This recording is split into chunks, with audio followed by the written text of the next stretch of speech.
இன்னைக்கு நம்ம கோலிவுட்டே பெருசா எதிர்பார்த்துக்கிட்டு இருந்த நம்ம விஜய் நடிச்சு நம்ம லோகேஷ் கனகராஜ் டைரக்ட் பண்ண லியோ படத்தோட ரிவ்யூ தான் பார்க்க போறோம். அதை பாக்குறதுக்கு முன்னாடி யாரும் பயப்படாதீங்க, சப்ஸ்கிரைப்லாம் இல்ல, அந்த படத்தோட ஒன்லைன் ஸ்டோரி என்னன்னு பார்த்துட்டு வந்துருவோம். சோ கதை ஆரம்பிக்கிறது ஹிமாச்சல் பிரதேஷ்ல தான் ஆரம்பிக்குது. அங்க நம்ம ஹீரோ பார்த்திபன் அவர் குடும்பத்தோட ஒரு சாதாரண ஃபேமிலி மேன் வாழ்க்கையை தாங்க வாழ்ந்துட்டு வராப்ல. அப்படியே சைட்ல ஒரு காஃபி ஷாப்பும் ரன் பண்ணிக்கிட்டு இருக்காரு.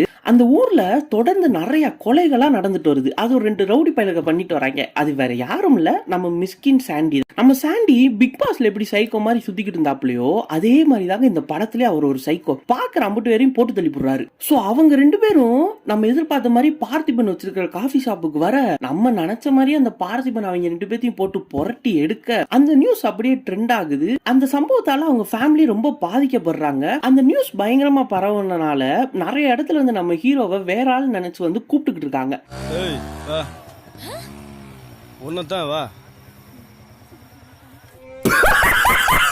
அவர் உண்மையிலே வேற ஆளா இல்ல இவர் தான் அவரான்றதாங்க இந்த படத்தோட கதை. நம்ம எல்லாரும் எதிர்பார்த்த மாதிரியே இது அந்த ஹிஸ்டரி ஆஃப் வயலன்ஸ் படத்தோட கதை தாங்க. படம் போடுறப்பே அந்த படத்துக்கு கிரெடிட்ஸும் கொடுத்துட்டாரு நம்ம லோகேஷ் கனகராஜ். இப்போ இந்த படத்தோட பாசிட்டிவ்ஸ்லாம் என்னன்னு பார்த்தோம்னா, நம்ம டைரக்டர் லோகி சொல்லியிருந்தாப்ல அதுல வர அந்த ஹைனா சீக்வன்ஸுக்கு மட்டும் தனியா ஒரு 15 கோடி ஒதுக்கி செலவு பண்ணிருக்கோம்னு. சோ நம்மளும் அதை ட்ரெய்லர்ல பார்த்துட்டு ஏன்டா இதுக்காடா 15 கோடி என்கிட்ட கொடுத்திருந்தா கைன் மாஸ்டர்லயே பண்ணி கொடுத்துருப்பேனடா அப்படின்னு நம்மலாம் ட்ரோல் பண்ணிக்கிட்டு இருந்தோம். ஆனா படத்துல அந்த சீக்வன்ஸ்லாம் பார்த்ததுக்கு அப்புறம் இதுக்கு 15 கோடி இல்ல இன்னும் கூட 15 கோடி கொடுக்கலான்ற அளவுக்கு சொல்ல வச்சிட்டாங்க. அவ்வளவு பெர்ஃபெக்ட்டா இருந்துச்சு. நம்ம டைரக்டர் சொல்லியிருந்தாரு பாத்தீங்களா, ஸ்டார்டிங் 10 நிமிஷத்தை வேஸ்ட் பண்ணாம போயிருங்க, அதுக்கு தான் எல்லாரும் உழைச்சிருந்தோம்னு. அது நம்ம நினைச்ச மாதிரி ஒரு 10-20 பேர் பறக்குற மாதிரி ஃபைட் சீன்லாம் இல்லைங்க. அந்த ஹைனா சீக்வன்ஸ் தான் ரொம்பவே சூப்பரா எடுத்திருந்தாங்க. உண்மையிலே கோலிவுட்டுக்கு இது ரொம்ப புதுசா இருந்துச்சுன்னு தான் சொல்லணும். அடுத்தது இந்த படத்தோட ஒரு பெரிய தூணே நம்ம விஜய் தான். இத்தனை வருஷமா நம்ம எல்லாருமே அவரை ஒரே ஷேட்ல தான் பார்த்துட்டு இருந்திருப்போம். ஒன்னு லவ் பண்ற மாதிரி இருக்கிற கேரக்டர், இல்லனா இந்த துருதுருன்னு இருக்கிற மாதிரி ஒரு கேரக்டர்ல பார்த்திருப்போம். ஆனா இது எல்லாத்தையுமே விட்டு வெளியே வந்து புதுசா ஒரு ஷேட்ல காமிச்சிருக்காருங்க. பாக்குறதுக்குமே நமக்குமே ரொம்பவே புதுசா இருந்துச்சு. அங்கங்க திருப்பாச்சி விஜய், போக்கியர் விஜய்னு வந்துட்டு போனாலுமே இது ஒரு புது ஷேட் தான் நம்ம விஜய்க்கு. அடுத்தது நம்ம டைரக்டரோட அந்த மேக்கிங். எப்பவுமே அவருக்குன்னு ஒரு தனியா ஒரு ஸ்டைல் ஒன்று வச்சிருப்பாப்ல. இந்த டார்க்ல எடுக்கிறது, பிரியாணி வைக்கிறது, பழைய பாட்டை போடுறது, அவரோட அந்த எல்சிஓ யூனிவர்ஸ்ல கனெக்ட் பண்றது, அது எல்லாமே வழக்கம் போல இந்த படத்துல இருக்குங்க. இதெல்லாம் போக அந்த படக்குழுவே ஒரு வீடியோ ரிலீஸ் பண்ணிருப்பாங்க. இத்தனை பேர் காஷ்மீர்ல கஷ்டப்பட்டு வேலை பார்த்திருப்பாங்க. உண்மையிலே அவங்க உழைப்பெல்லாம் அவ்வளவு அழகா தெரியுது. அவங்க காட்டுற ஒவ்வொரு ஃப்ரெண்ட்ஸுமே ரொம்பவே கஷ்டப்பட்டு உழைச்சிருக்காங்க. சரி, இவ்வளவு இருக்கே, அப்ப படத்துல என்னதான் நெகட்டிவ்னு பார்த்தா இதை தவிர எல்லாமே ஓட்ட ஓடஸ்லா தாங்க இருக்கு. அது எப்படி முடியும்? நான் சொன்னேன் பாத்தீங்களா, நம்ம டைரக்டருக்கு தனியா ஒரு ஸ்டைல் இருக்கும்னு. அது என்னவோ இந்த படத்துல பெருசா எடுபடலைங்க. அந்த பழைய பாட்டை வச்சு அவர் மிக்ஸ் பண்ணதெல்லாம் நல்லா தான் இருந்துச்சு. ஆனா எல்சிஓ கனெக்ட் பண்ணது எனக்கு என்னமோ ஆர்டிபிஷியலா இருந்துச்சு. உங்களுக்கு எப்படி இருந்துச்சுன்றத மறக்காம கமெண்ட்ல சொல்லுங்க. இதெல்லாம் போக நம்ம டைரக்டருக்கு ஒரு ஸ்ட்ராங்கான பேஸ் கிடைச்சிருச்சு. ஹிஸ்டரி ஆஃப் வயலன்ஸ் படத்தை தான் ரீமேக் பண்ண போறேன். அதை வச்சு அவர் அருமையான ஒரு ஃபர்ஸ்ட் ஹாஃப் கொடுத்துட்டாரு. அது நமக்குமே திருப்தியா தான் இருந்துச்சு. ஆனா செகண்ட் ஹாஃப்ல சம்பந்தமே இல்லாம கதை ஓடிக்கிட்டு இருக்கு. இந்த நரபலி கொடுக்கிற கான்செப்ட் எல்லாம் முக்கியத்துவம் கொடுத்தா இந்த ஜெனரேஷன்ல எவனாச்சும் பாப்பானா அப்படின்னு தான் இருந்துச்சு எனக்கு. அந்த ஹிஸ்டரி ஆஃப் வயலன்ஸ் படத்துல எடுத்தது போக மிச்சத்துல இவரா கொஞ்சம் எலிமெண்ட்ஸ் ஆட் பண்ணிருப்பாரு. அது சில இடத்துல நல்லா இருந்துச்சு, ஆனா சில இடத்துல ரொம்பவே லேகா தெரிஞ்சுச்சுங்க. கேரக்டர்ஸ் எடுத்துட்டோம்னா நம்ம விஜய் கேரக்டர் ரொம்பவே நல்லா பண்ணிருந்தாங்க. த்ரிஷா கேரக்டருமே கொஞ்ச நேரம் வந்தாலுமே அதை நம்மளை திருப்திப்படுத்துற மாதிரி தான் இருந்துச்சு. அது மாதிரி தான் அவர் பையனும் பொண்ணுமே. அந்த பிரியா ஆனந்த் கேரக்டர், மன்சூர் அலிகான் கேரக்டர் கூட இவ்வளவு பெரிய படத்துல வந்துட்டாங்களேன்னு சொல்லி பார்த்துட்டு போயிடலாம். சம்பந்தமே இல்லாம நம்ம அனுராக் காஷ்யப் வந்துகிட்டு இருக்காப்ல 8 செகண்டுக்கு. விக்ரம் படத்துல உண்மையா தண்ணி கேன் போட வந்தவனே ஒரு 10-15 நிமிஷத்துக்கு வரையா மனுஷன் தண்ணி கேன் போட வந்த மாதிரி 8 செகண்டுக்கு தான் வராப்ல ஹெட்செட்டை வாங்குறாப்ல, படுத்துறாப்ல, அவ்வளவுதான். இந்த கேரக்டருக்கு நம்ம பயல்வான் ரங்கநாதனை போட்டிருந்தா கூட நம்ம சந்தோஷமா கைத்தட்டி விசில் அடிச்சு பார்த்திருப்போம். ஏன் சம்பந்தமே இல்லாம இவரை போட்டா இருந்தா நமக்கும் தெரியல. அது போக செகண்ட் ஹாஃப்ல நம்ம விஜய பாக்குற ஃபுல்லா வந்து கேட்டுக்கிட்டு இருக்கேன், நீ லியோ தானே அப்படின்னு. இந்த பார்த்திபன் கேரக்டரும் எல்லார்ட்டையும் போய் எக்ஸ்பிளைன் பண்ணிக்கிட்டு இருக்குங்க.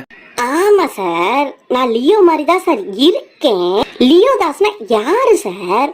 அவன் உங்க பையன் தானே சார்? நீங்க அவன் அப்பா தானே சார்? நீங்க பத்த புள்ள தானே சார்? அப்படின்னு சொன்னீங்களே தாசு.